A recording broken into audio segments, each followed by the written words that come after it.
50. Keeper of the Seven Keys, Part 2 by Helloween. Sorry, I have both parts of Keeper of the Seven Keys in one release here, so I'm going to have to find the artwork from the...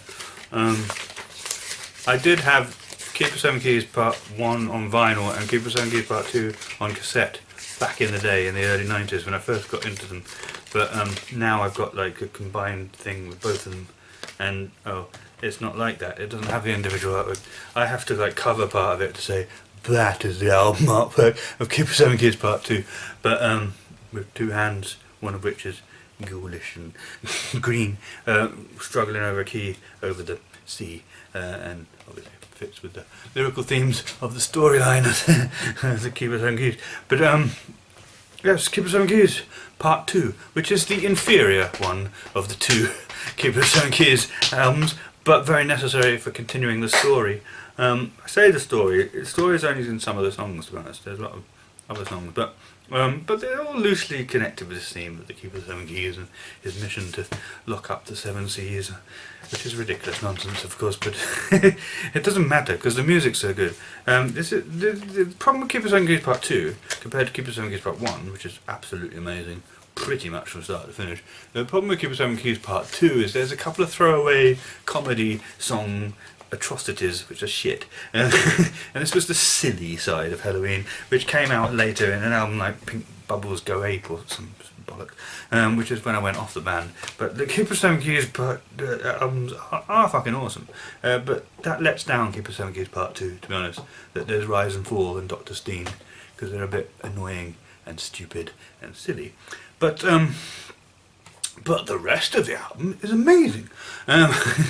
Eagle Fly Free, triumphant, soaring, euphoric song at the beginning of the album. You Always Walk Alone, heavy riff on that song, and then you've got the two shitty ones that I just mentioned. But then we got The Right, which is emotional, powerful, political, about social change, about we don't want to go back to the bad things that happened in the early part of the 20th century. I think it's relevant here that Helloween the German. We don't want to lose all again. We've got to stand up. We've got to say no to the leaders who are trying to destroy everything with nuclear weapons and fucking all this shit. You know, this was the 80s after all. But, you know, say no, stand up, make a stand. To save the world as good as you can. This is a meaningful song. It's awesome. March of Time, heavy riff. I Want Out. Brilliant. This was obviously Kai Hansen's song because he was about to leave the band and was having issues with them. But anyway, it's everyone's song. For whenever you feel like people are trying to control you and oppress you and stuff, I want out, you know? Yeah, in the end, none of us are right. But you've got to think for yourself. That's why you can't just follow what people are telling you. You've got to think for yourself. And then the epic Keeper of the Seven Keys, the song Keeper of the Seven Keys, which is the epic thing which closes the saga of the Keeper of the Seven Keys, and it's the whole silly thing about locking up the Seven Seas with the Seven Keys. It's obviously just the vaguest veneer for a fantasy story because it doesn't actually make a lot of sense when you really think about it. But nevertheless, it doesn't matter. It's a big epic song. It sings about fucking dwarfs throwing stones at you and the dwarfs of falseness, I believe, and all this little don your sword and shield stuff, which the fantasy fan in me loves, you know. This is what power metal, after all, it's a fantasy themed thing, is part of the thing that draws me into power metal, the cheesiness and shitness of the, well, it's not shit music, it's very good music, but power metal I have a funny relationship with. I'm a fantasy fan, I am drawn to that. I have fond memories of Helloween's Keeper of the Seven Keys Keeper of the Seven Keys albums. Such fond memories of this that I'm looking for something similar in other power metal, and the fantasy theme, I'm into that. I'm into the fantasy theme and stuff, but I often get disappointed by how cheesy and not very metal a lot of power metal albums sound, and it just puts me off. And cheesy is, I feel more of the cheesy silly bit of Helloween that I didn't like in a lot of the other power metal bands, and it kind of annoys me because I want the fucking good side of what I got out of Helloween. But anyway, I've got Helloween, so I can always turn to Helloween for the Helloween fix. But Keeper of the Seven Keys song, yeah, it's a silly idea behind the thing, but it's got that fantasy epicness. It is an epic track. It does all the whole thing in the middle that it does. It's amazing. And then finally, Satan screaming falls on us down. It's been defeated, and good has won, and it's all triumphant ending and everything. And it gives it a bit of Bruce Dickinson in his vocal style towards the end as well. It seems to be, which I always find a little bit amusing, but no, it's great. And Keeper Seven Keys Part 2. It's a good album. Not quite as good as Keeper Seven Keys Part 1. Number 49. Megadeth, Peace Sells. But who's buying? Classic thrash metal album from 1986 by Megadeth. No doubt about it. Wake Up Dead.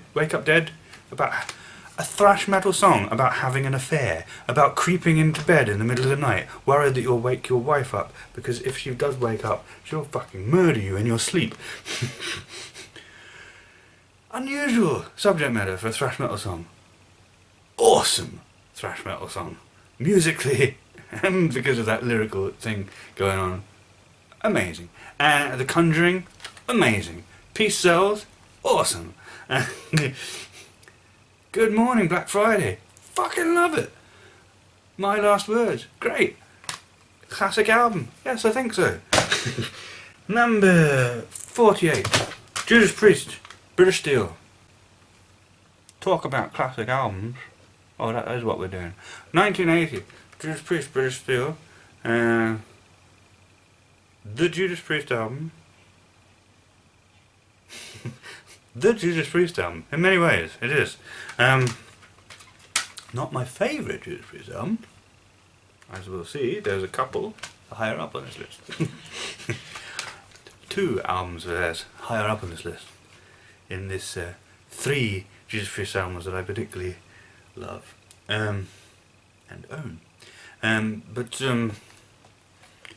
But British Steel, a lot of people will go British Steel as the album to get by Judas Priest, because what we have here is the beginning of their punchier, more commercially accessible 80s style, but British Steel, I mean, I think it's just the timing that came out in 1980 when new wave of British heavy metal was all the thing. You know, you had Iron Maiden and Saxon and all that coming out, and then they come out with this album.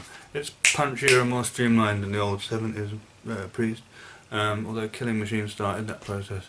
And you got great songs. I mean, Rapid Fire, the opener, is like it's proto thrash almost. It's got that speed to it, and Metal Gods and Break of the Law are just classic Judas Priest songs. Grindr always makes me laugh because you've got this gay dating app called Grindr now, and I wonder if they got it from Judas Priest, because Rob Halford's gay, of course. But when it says Grindr looking for meat, it just makes me laugh. But there wasn't such a thing as Grindr back then. Yeah. Then You Don't Have to Be Old to Be Wise was always a favourite track of mine when I was a teenager. Yeah. Off with the ties, no compromise. You don't have to be old to be wise. I hated Living After Midnight, still do. It's like a trashy hair metal song in a way. I don't like it. But The Rage, doing that reggae thing. Who said Judas Priest can't be innovative and experiment with their sound? Because they do that reggae thing, but then it slams into this crashing like metal thing. Like a tiger in a cage, we begin to shake with rage as well, so it's very powerful. They were doing powerful stuff. They were doing classic stuff that defined heavy metal. That's what they were doing at this time. Still, they polished the sound and made it a bit more punchy. 2 out of their albums are higher on this list though. One that came earlier than this, one that came later than this. Number 47. Guns N' Roses, Appetite for Destruction. This is hard rock, not really heavy metal. Hard rock. 80s hard rock. Unlike the hair metal, Guns N' Roses brought it back to the raunchy, crunchy kind of hard rock of, say, AC/DC or, dare I say, Aerosmith. Guns N' Roses. I mean, this is the Guns N' Roses album, the Guns N' Roses album. Use Your Illusion 1 and 2 are interesting, and there are a lot of great songs on them. But really, if you own one Guns N' Roses album, Of course, Appetite Destruction. It's their debut, it's their best. I like it. It may not be metal. Purists may hate it, but I like it. Welcome to the Jungle. Great riff. Great song. It's so easy. And another song I used to sing to when I sing it, I think of bullies who bullied me. I think of them going, see me hit you, you fall down. That's when they want to fucking beat me up and hit me. But then I'd come back with, I see you standing there. You think you're so cool. Why don't you just fuck off? Night Train, Out to Get Me, Mr. Brownstone, Paradise City, My Michelle. I love that song for some reason. Sweet Child of Mine. You're crazy. You're fucking crazy. And there are a load of good songs in it, and it's a good album. It's a good hard rock album. It may not, properly speaking, be metal. It may remind you of too much of what was wrong with 80s pseudo metal, but it is a good album for what it is, and I appreciate it, and I like it. So it's on the list. Number 46, Celtic Frost to Megatherion. Of the first wave of black metal, this is my favourite first wave of black metal album.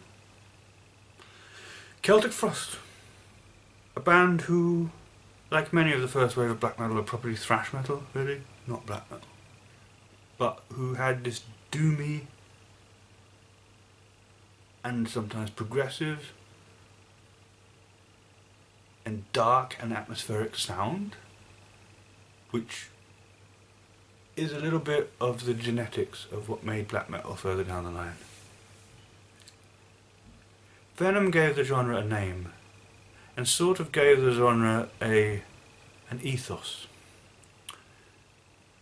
Merciful Fate, although they're musically not at all black metal in any way, shape or form, nevertheless are spiritual godfathers of the genre, and took that ethos and made it even more what it became.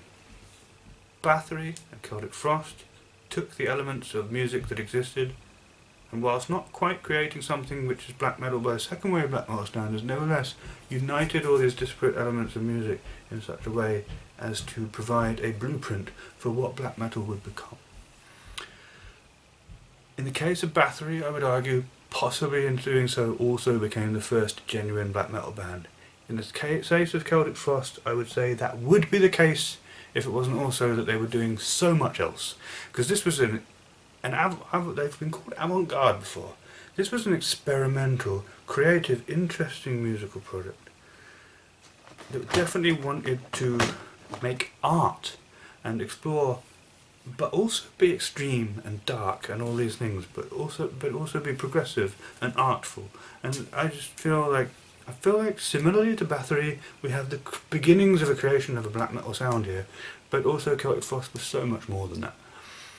They're progressive, they're avant-garde, they're arty, there's doom metal here, there's progressive metal here, there's thrash metal here. Somewhere there's the weaving together of this dark, atmospheric, at times almost Wagnerian kind of thing, which, you know, you're like, this is sort of black metal.